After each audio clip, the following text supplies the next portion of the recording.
सर्वेभ्यो नमस्कारः। पीताम्बरं करविराजितशङ्खचक्रकौमोदकी सरसिजं करुणासमुद्रं राधासहायमतिसुन्दरमन्दहासं वातालयेशमनिशं हृदि भावयामि। सप्तमस्य दशकस्य दशमः श्लोकः।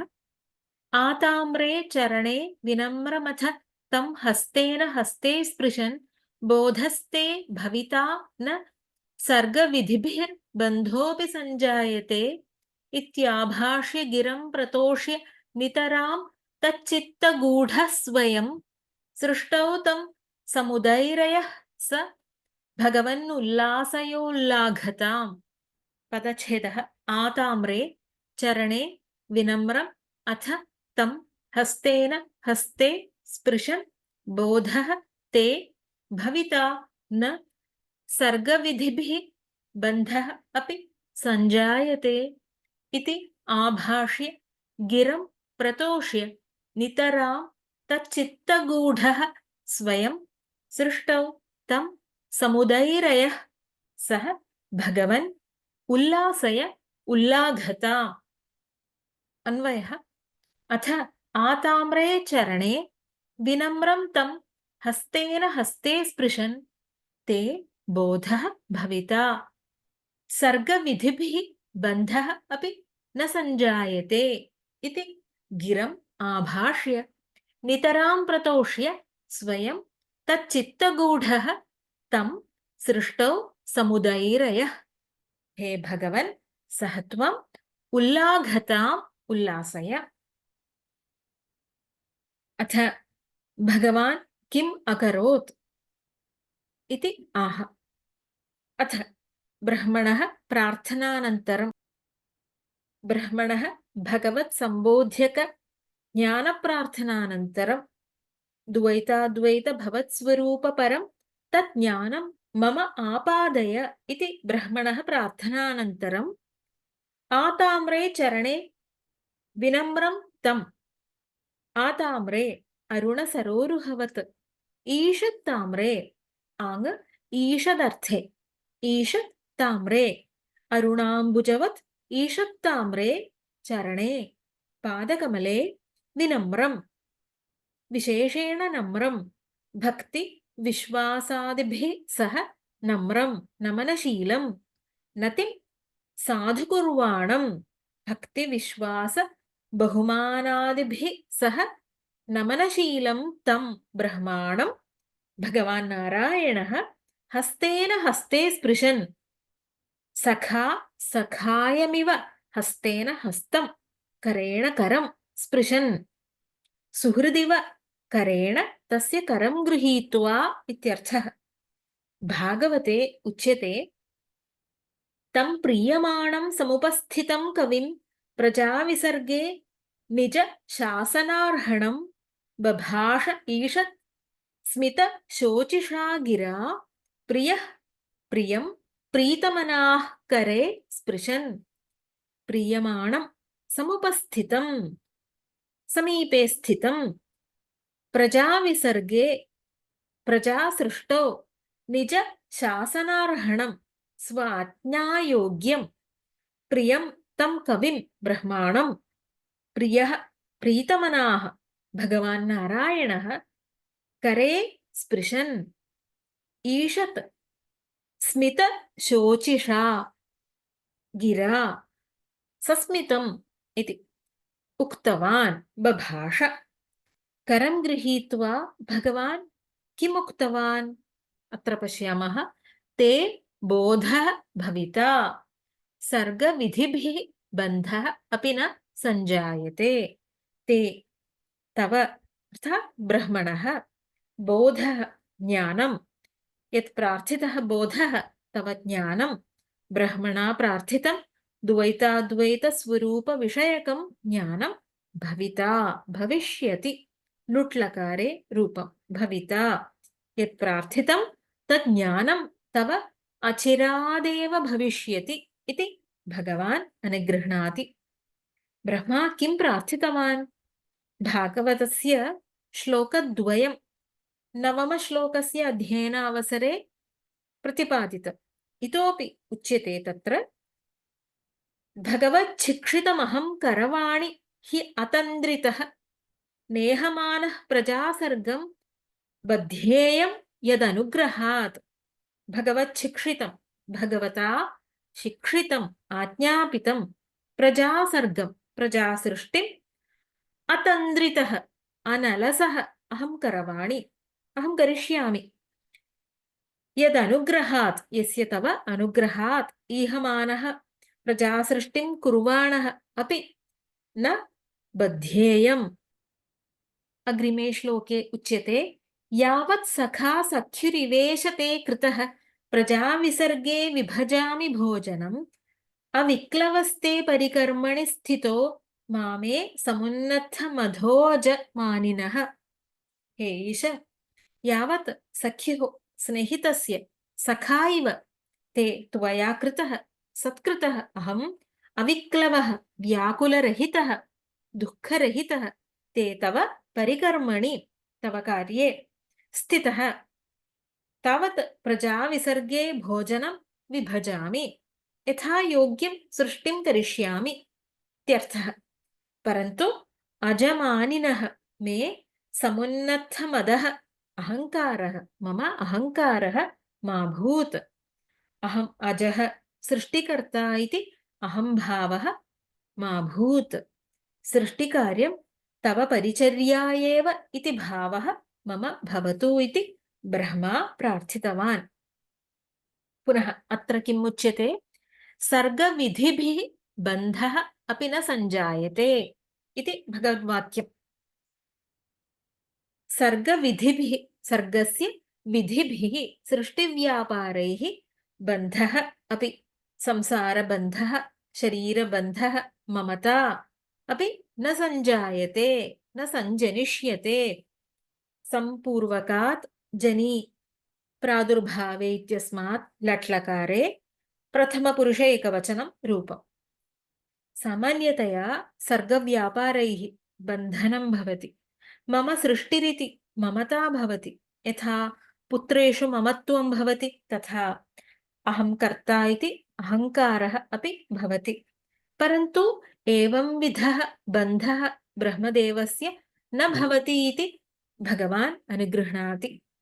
इति अनेन प्रकारेण, इत्येवं प्रकारेण गिरम् आभाष्य, वचनं वाचम् आभाष्य सानुसरणमुक्त्वा नितरां प्रतोष्य, अत्यर्थं प्रतोष्य तं ब्रह्मदेवं सन्तुष्टं कृत्वा स्वयं तच्चित्तगूढः, तस्य ब्रह्मणः चित्तं तस्मिन् गूढः ब्रह्मणः चेतसि अन्तर्हितः सन् तं ब्रह्माणं सृष्टौ सृष्टिव्यापारे समुदैरयः सम्यक् प्रेरितवान्, सृष्टिकार्ये सम्यक् प्रेरितवान्।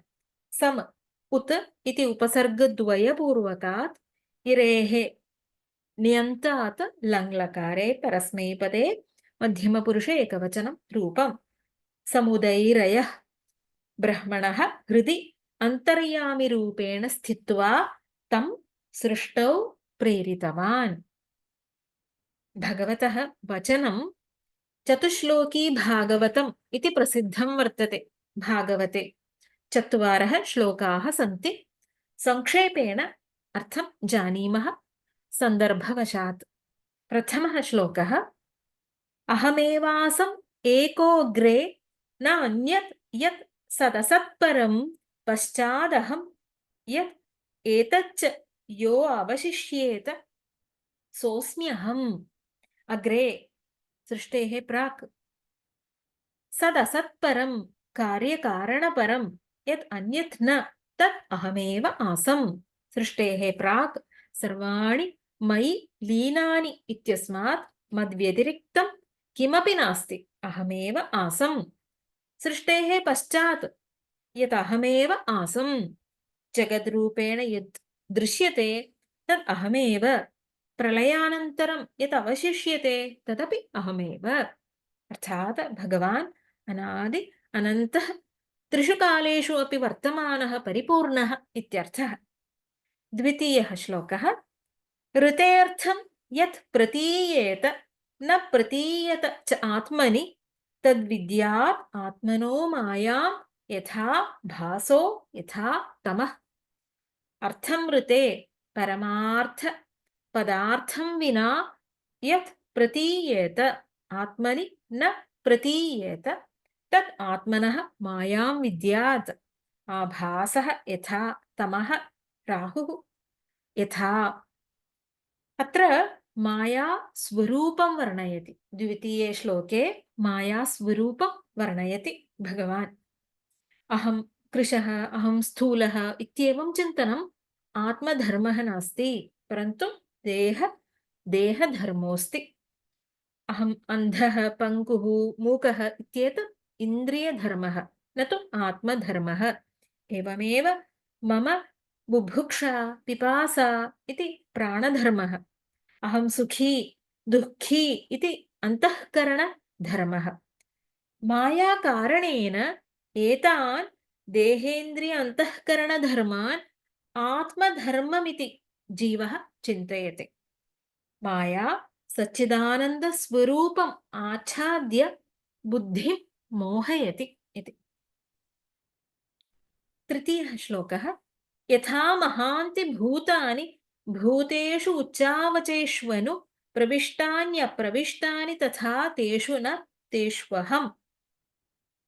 महान्ति भूतानि महाभूतानि उच्चावचेषु भूतेषु स्थूल सूक्ष्मभूतेषु अनुप्रविष्टानि अपि तेषु यथा न प्रविष्टानि तथा तेषु अहं प्रविष्टः न प्रविष्टः। गीताश्लोकोऽस्ति ननु मया ततमिदं सर्वं जगदव्यक्तमूर्तिना मत्स्थानि सर्वभूतानि न चाहं तेषु अवस्थितः न च मत्स्थानि भूतानि पश्य मे योगमैश्वरम्। समानार्थः।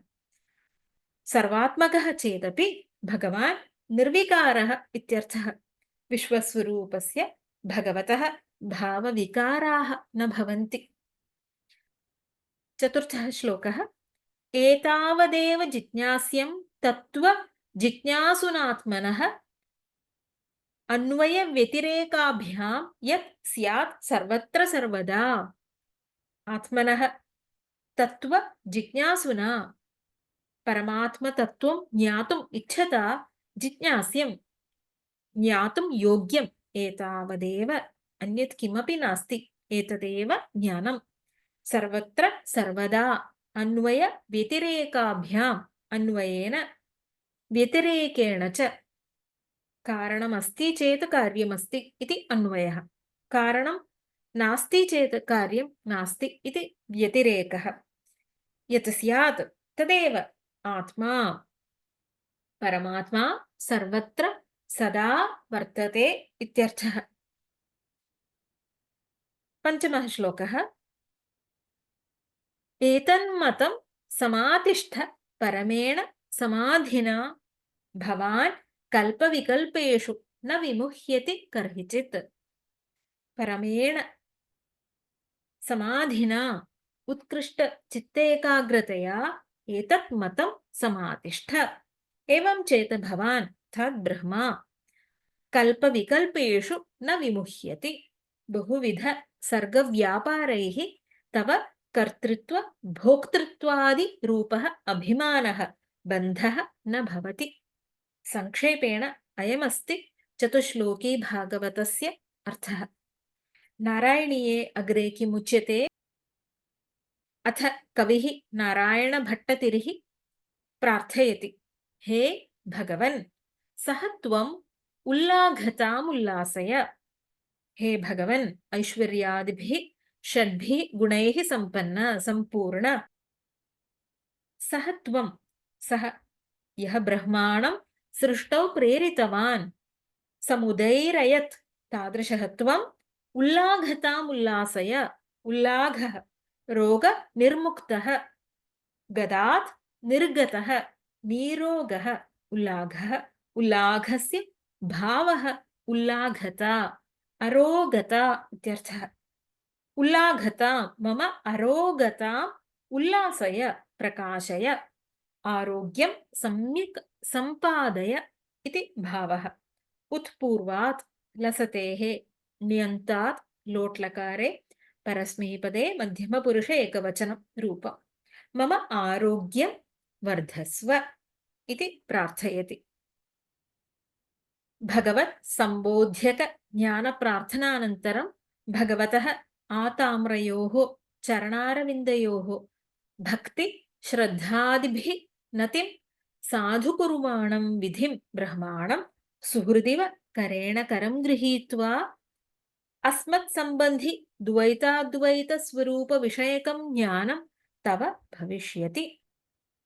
सृष्टिव्यापारैः तव संसारबन्धोऽपि न भविष्यति इत्युक्त्वा तं नितरां सन्तुष्टं कुर्वन् अथ तस्यैव चित्ते अन्तर्हितः भगवान् विष्णुः तं सृष्टिकर्मणि सम्यक् प्रेरितवान्। सः त्वं भगवान् मह्यम् आरोग्यं देहि इति कविः प्रार्थयते इति सारः। अस्मिन् दशके वृत्तं शार्दूलविक्रीडितम्। द्वितीये दशके पञ्चमे दशके च शार्दूलविक्रीडितं वृत्तम् आसीत्। शार्दूलविक्रीडितस्य लक्षणं पुनः स्मरामः।